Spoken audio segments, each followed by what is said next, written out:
देश की सियासत ऐसी है कि यहां पर कई नेताओं को एक हार के बाद वापसी करने का मौका तक नहीं मिल पाता। लेकिन फिर बात जब नरेंद्र दामोदर दास मोदी की आती है तो सियासत को नए ढंग से तरीके से समझना पड़ जाता है। इस समय एक सवाल ज़हन में लगातार आ रहा है कि आखिर 2024 प्रधानमंत्री मोदी के लिए कैसा बीता है। सवाल इसीलिए क्योंकि पिछले 12 महीनों में इतने उतार चढ़ाव देखने को मिल गए हैं, सियासत इतनी बार पलटी मारी है कि सब कुछ रोलर कोस्टर राइड जैसा नजर आता है। अरे रामलला टेंट में नहीं रहेंगे, हमारे रामलला अब इस दिव्य मंदिर में रहेंगे।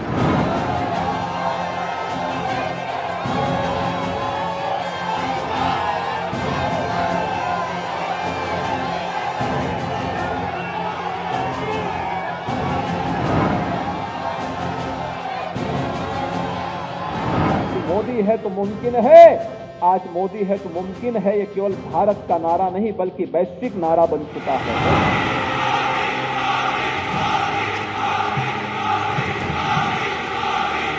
देश ने घोषणा कर दी है, अब की बार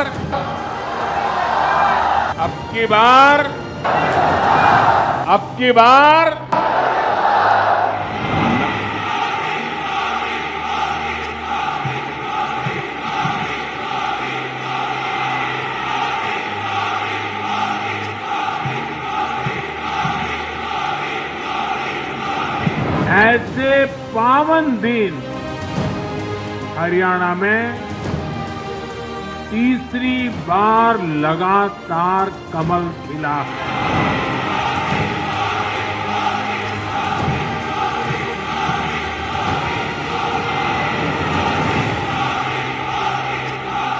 गीता की धरती पर सत्य की जीत हुई है।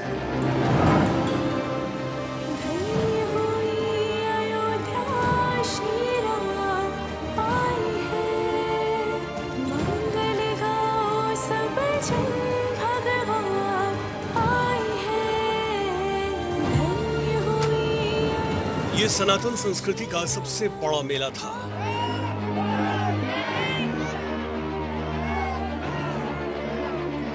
यहां से निकली लहर में बीजेपी चुनावी रथ में सवार थी। जय श्री राम के नारों से देश का कोना कोना गूंज रहा था और इस गूंज में बीजेपी को प्रचंड जीत सुनाई दे रही थी।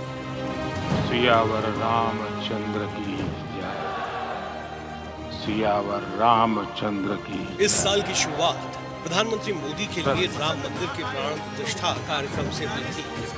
ये ऐतिहासिक लम्हा लोगों की धार्मिक भावनाओं के लिहाज से सबसे महत्वपूर्ण था। इसके अलावा सियासी तौर पर भी इसके मायने अलग ही निकाले गए। जो राम को लाए हैं, हम उनको लाएंगे दुनिया में। ऐसा कहा जाने लगा कि पीएम मोदी अब हिंदुत्व की लहर पर सवार होकर लोकसभा चुनाव में अब प्रत्याशित जनादेश हासिल कर लेंगे। उसी हौसले की वजह से उन्होंने नारा दे दिया, अब की बार 400 पार। लेकिन कांग्रेस वाले भूल जाते हैं कि जितनी गाली देंगे 400 पार का संकल्प उतना ही मजबूत होगा। ये जितना कीचड़ फेंकेंगे 370 कमल उतने ही शान से खिलेंगे। कहा गया कि बीजेपी अपने बलबूते 370 का आंकड़ा छू लेगी और सहयोगियों की बदौलत 400 पार। ये हुंकार मोदी के चेहरे पर भरी जा रही थी। 400 पार का संकल्प उतना ही मजबूत। पीएम मोदी का जो अंदाज पिछले 10 सालों में लोगों ने नहीं देखा था, वो अप्रैल लोकसभा चुनाव की वोटिंग शुरू होने के बाद हर रैली में दिखाई देने लगा। पीएम मोदी कुछ ऐसे मुद्दों को उठा रहे थे जिनको हिंदू मुस्लिम के चश्मे से देखा जाने लगा। थोड़ा बहुत जहर गहना जो रखा होगा, ये सपा कांग्रेस की सरकार आई तो उस पर डाका डालेगी।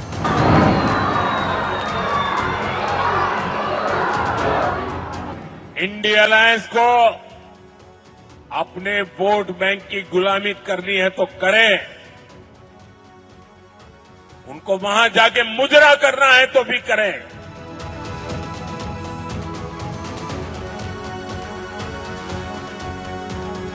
मोदी घर घर पानी पहुंचा रहा है। सपा कांग्रेस वाले आपके घर की पानी की टोंटी भी खोल के ले जाएंगे। ऐसे बयानों से प्रधानमंत्री मोदी न सिर्फ सियासी सुर्खियां बटोर रहे थे, बल्कि अपनी छवि को सामने रखकर विपक्ष को खुली चुनौती दे रहे थे कि मोदी है तो मुमकिन है, लेकिन मोदी है तो मुमकिन है। प्रधानमंत्री मोदी के ये बयान ये बताने के लिए काफी हैं कि मोदी का व्यक्तित्व बीजेपी से भी बड़ा बन चुका था। वो अपनी लोकप्रियता के शिखर पर बैठकर सियासत को मथ रहे थे। अब अगर उस अंदाज के साथ बीजेपी को प्रचंड जनादेश मिलता तो सही मायनों में पीएम मोदी की सियासी तौर पर सबसे बड़ी जीत होती। लेकिन लोकसभा चुनाव के नतीजे आए तो जीत कर भी प्रधानमंत्री मोदी खुद को हारा हुआ ही महसूस कर रहे थे। मैं नरेंद्र दामोदर दास मोदी।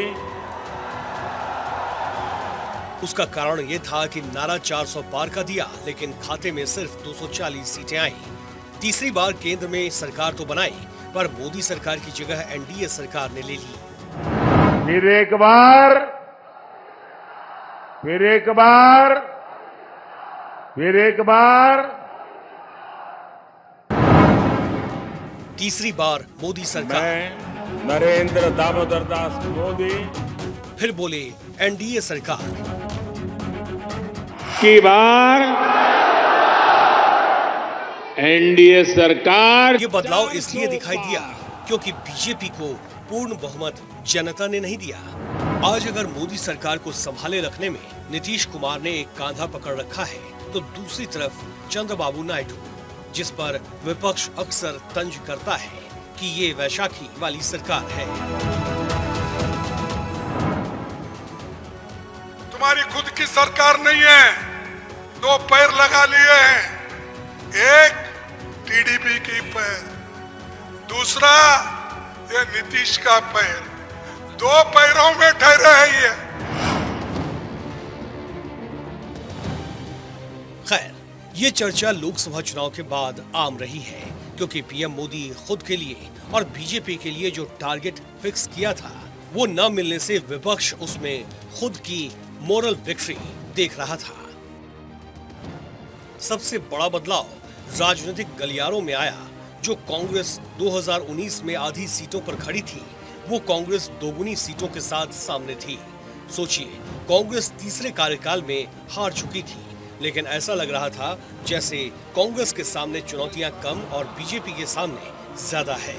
समय गुजरता गया और संसद सत्रों की शुरुआत हुई। सरकार की तरफ से कई बड़े विधेयक लाए गए। कम बहुमत की वजह से कई बार सरकार को पैर पीछे खींचना पड़ा। कई विधेयक जेपीसी के हवाले करने पड़े, जैसे वक्फ संशोधन विधेयक। अगर किसी कमेटी में जाना है, हम सर अपने सरकार की ओर से हम पक्ष रखना चाहते हैं कि ज्वाइंट पार्लियामेंट्री कमेटी गठन करके इस बिल को रेफर किया जाए और फिर ऑल पार्टी अपने संख्या के हिसाब से वहां पे विस्तार से चर्चा करें, क्योंकि कभी कभी खोला ही नहीं। आज में वन नेशन वन इलेक्शन, जो शायद पिछले 10 सालों में किसी ने नहीं सुना था। ऐसे में लगने लगा था कि इस बार ये पुराने वाले सशक्त मोदी नहीं है।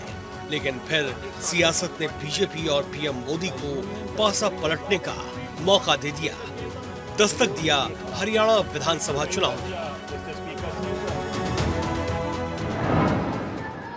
हमारे दलित ओबीसी साथियों को भड़काने की कितनी ही कोशिशें हुई, क्या क्या प्रपंच नहीं किए गए, लेकिन इस समाज ने भी इस षड्यंत्र को पहचाना और कहा कि वो देश के साथ है, भाजपा के साथ है। हरियाणा को लेकर जितने भी ओपिनियन पोल आए, उन्होंने कांग्रेस की सरकार बनाने का दावा किया, लेकिन बीजेपी की रणनीति, सैनी के ओबीसी चेहरे और पीएम मोदी के विजन ने ऐसा कमाल किया कि कांग्रेस के हाथों से जीती हुई बाजी छिन गई। इस जीत ने पीएम मोदी को कॉन्फिडेंस बूस्ट दिया। गीता की धरती पर सत्य की जीत हुई है। गीता की धरती पर विकास की जीत हुई है। गीता की धरती पर सुशासन की जीत हुई है। हर जाति, हर वर्ग के लोगों ने हमें वोट दिया है।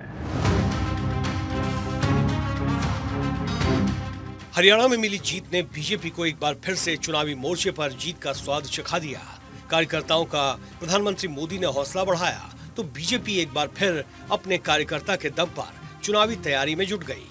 ये कहा जा रहा था कि महाराष्ट्र में महायुति वापसी नहीं कर पाएगी, एंटी इनकम्बेंसी से जबरदस्त मात खाएगी। तब पीएम मोदी ने फिर से मोर्चा संभाला, योगी के बटेंगे तो कटेंगे वाले नारे को सहारा देते हुए। सभी नेक रहेंगे, बटेंगे तो कटेंगे। प्रधानमंत्री मोदी ने एक है तो सेफ है वाला दांव चला। हमें हमारी एकता को ही देश की ढाल बनाना है। हमें याद रखना है, अगर हम बटेंगे तो बांटने वाले महफिल सजाएंगे। प्रधानमंत्री मोदी के इस बयान ने महाराष्ट्र की सियासी फिजा को बदल दिया।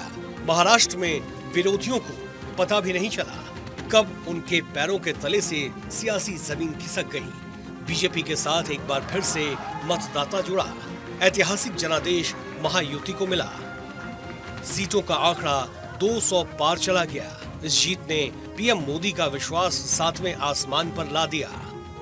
महाराष्ट्र में सुशासन की जीत हुई है। महाराष्ट्र में सच्चे सामाजिक न्याय की विजय हुई है।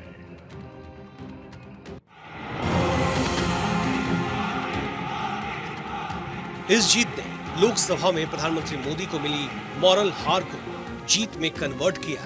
लोगों के बीच एक बार फिर से संदेश गया कि मोदी इज बैक।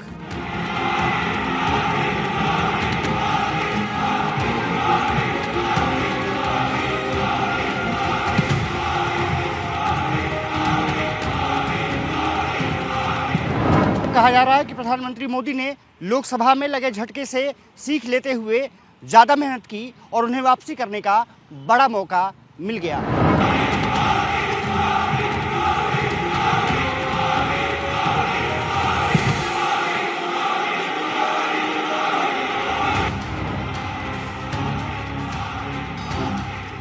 उसी वापसी का नतीजा है कि फिर से देश उनके नेतृत्व में कुछ बड़े रिफॉर्म होते देख सकता है। एक देश एक चुनाव का बिल लोकसभा में पेश किया गया जो जेपीसी के हवाले हो चुका है। यूनिफॉर्म सिविल कोड को लेकर भी चर्चाएं तेज चल रही है।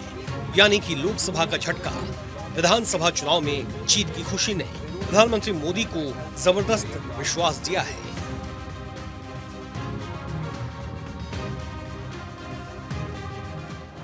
इस विश्वास को शायद हार कर जीतने वाले को बाजीगर कहते हैं और सियासत में हारी हुई बाजी पलटने वाले को मोदी कहते हैं।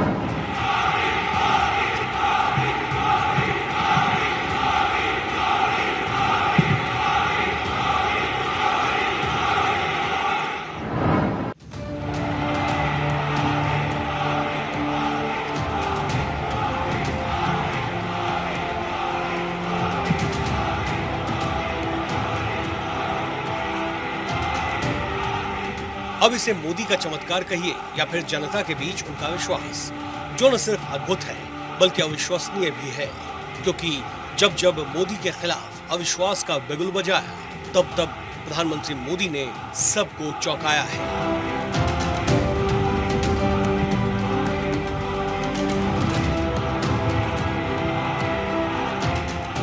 Bureau report, Bharat 24।